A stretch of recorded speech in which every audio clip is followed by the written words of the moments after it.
Is your Android phone feeling sluggish? Don't worry, we've got some great tips to help you speed it up.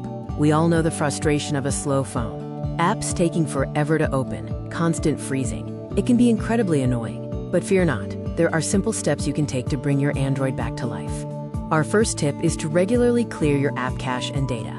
This can make a significant difference in your phone's performance. Cache consists of temporary files that apps store to load faster.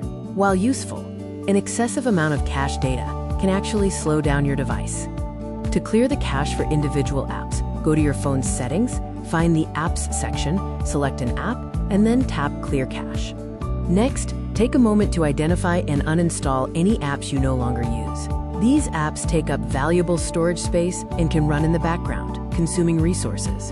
Another quick trick is to disable or reduce animation scales. While animations look sleek, they can slightly impact performance on older devices.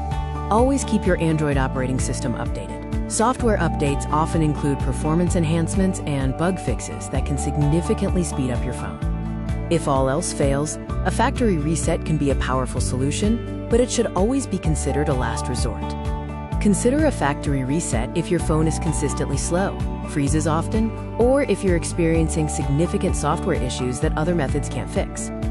Before initiating a factory reset, it is crucial to back up all your important data, including photos, contacts, and app data, to avoid losing anything important. By following these tips, you'll be well on your way to enjoying a much faster and more responsive Android phone. Happy scrolling!